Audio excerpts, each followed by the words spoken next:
अस्सलाम वालेकुम रहमतुल्लाहि व बरकातुहू। आज हम एक्सरसाइज 1.3 का क्वेश्चन नंबर 7 सॉल्व करने जा रहे हैं, जिसमें कहते हैं मिरहा बॉट अ टॉय। क्या Mirha bought a toy for 1500। Mirha ने टॉय ख़रीदा जो कि था 1500 रुपये का, एंड सोल्ड फॉर, और उसे बेच दिया ₹1520 1520 में। What was her profit percentage. Profit percentage बताएं। तो सबसे पहले हमें इसमें प्रॉफिट फाइंड आउट करना है कि उसे प्रॉफिट कितना हुआ, उसके बाद हमने प्रॉफिट की परसेंटेज फाइंड आउट कर लेंगे। तो प्रॉफिट फाइंड आउट करने का जो हमारे पास फार्मूला होता है वो क्या होता है, सबसे पहले हमें इनकी वैल्यू जो दी हुई है 1500 और 1520, यानी कि सेलिंग प्राइस और कॉस्ट प्राइस जो है वो लिखेंगे। तो जो चीज़ें गिवन है वो लिख लेते हैं, यानी कि कॉस्ट प्राइस क्या थी हमारे पास, जो जितने को उसने टॉय ख़रीदा था वो था 1500 का, ₹1500, और उसे सेल कितने में किया, तो ये हो गई सेलिंग प्राइस। सेलिंग प्राइस जो है वो हो गई हमारे पास 1520। ठीक है, अब जो प्रॉफिट फाइंड आउट करने का तरीका है वो क्या है हमारे पास। प्रॉफिट का जो फार्मूला होता है प्रॉफिट फाइंड आउट करने का, वो होता है कि जो सेलिंग प्राइस है, ठीक है, उसमें से आप माइनस कर दें कॉस्ट प्राइस को, तो हमारे पास आ जाता है प्रॉफिट। ठीक है, तो जो हमारे पास प्रॉफिट है वो किस तरह से निकलेगा, सेलिंग प्राइस यानी कि 1520, उसमें से हम माइनस कर देंगे कॉस्ट प्राइस यानी कि 1500। तो 1520 में से 1500 अगर हम माइनस कर दें तो हमारे पास आंसर क्या आता है 20। तो ये आ गया हमारे पास प्रॉफिट। ठीक है, प्रॉफिट आ गया जो कि हमारे पास है 20। लेकिन अब अगर क्वेश्चन में देखा जाए तो वो कहते हैं what was her profit percentage. Profit की परसेंटेज क्या थी। प्रॉफिट परसेंटेज फाइंड आउट करने के लिए हमारे पास जो फार्मूला होता है प्रॉफिट परसेंटेज, वो होता है हमारे पास कि जो हमारे पास प्रॉफिट निकला है उसे हम डिवाइड कर दें कॉस्ट प्राइस से और मल्टीप्लाई कर दें 100 के साथ। ठीक है, तो ये हमारे पास प्रॉफिट परसेंटेज में आ जाएगी। तो हमारे पास अब प्रॉफिट जो था वो क्या निकला था 20, डिवाइडेड बाय जो कॉस्ट प्राइस थी वो हमारे पास थी 1500, मल्टीप्लाई 100। तो जब 20 को हम 100 से मल्टीप्लाई करेंगे तो हमारा आंसर कुछ आ जाएगा 2000 डिवाइडेड बाय 1500 परसेंटेज। ये 0 0 से कटिंग हो जाएगी हमारे पास। तो अगर हम इसे सॉल्व करें तो हमारा आंसर कुछ आएगा 1.33333 सो ऑन। ठीक है, तो हम 2 3 पे से स्टॉप कर देंगे, 7% का फाइन सिंबल लगा देंगे, और ये हमारे पास आ गया प्रॉफिट परसेंटेज। ठीक है, ये हमारा आंसर।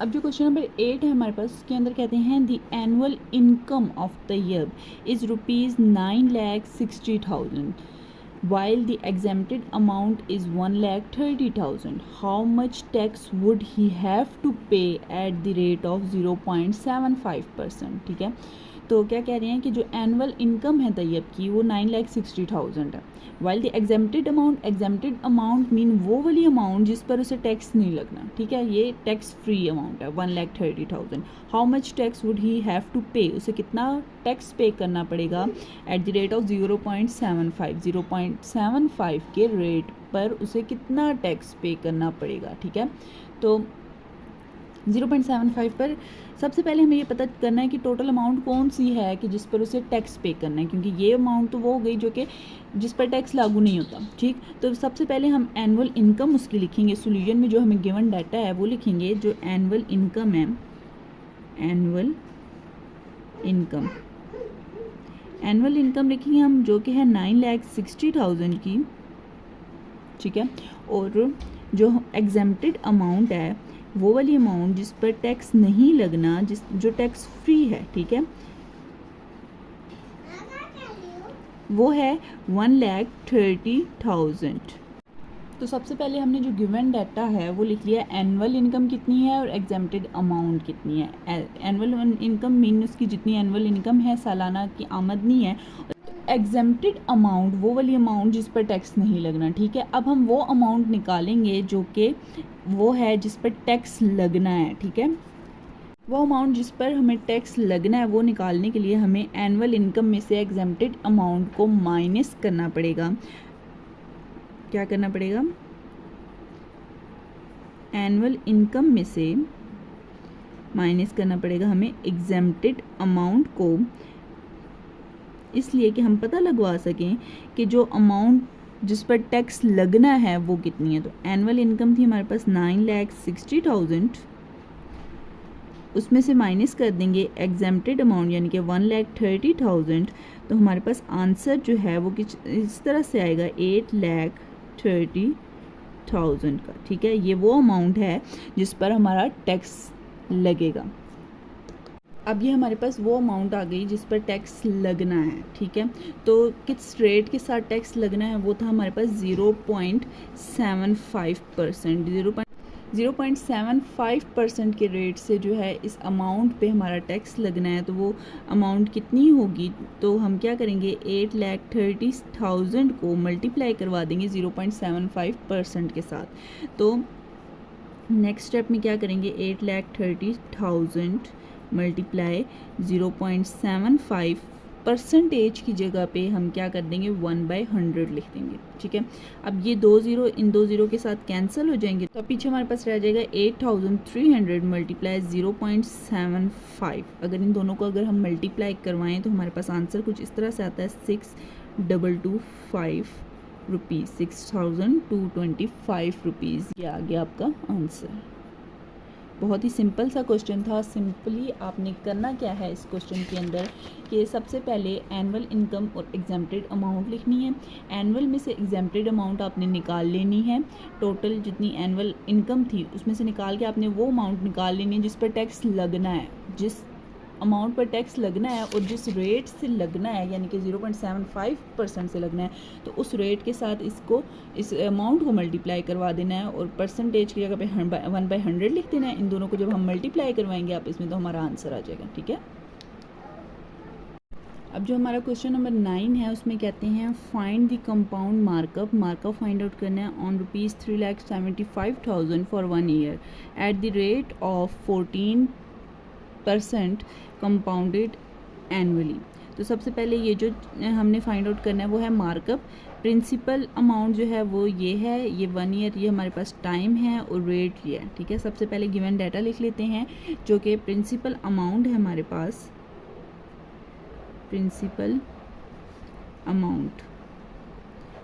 अमाउंट कितनी है हमारे पास? 3,75,000 और इसे हम पी के साथ भी शो कर सकते हैं।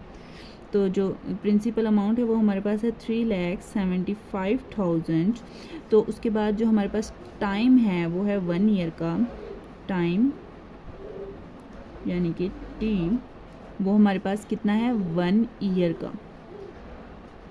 और जो रेट है यानी कि आर, वो हमारे पास कितना है 14%। तो जो कंपाउंडेड मार्कअप हमने फाइंड आउट करना है, तो मार्कअप का जो फार्मूला होता है वो क्या है?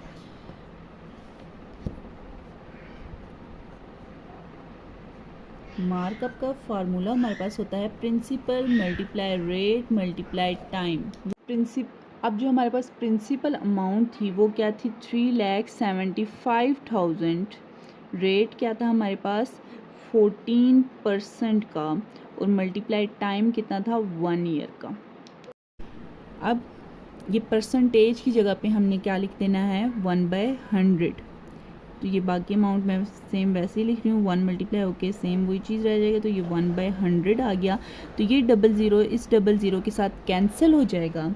तो अब हम जो है ये 375 को मल्टीप्लाई करवाएंगे 14 के साथ, तो हमारा आंसर आ जाएगा 52500। ये आपका मार्कअप आ गया।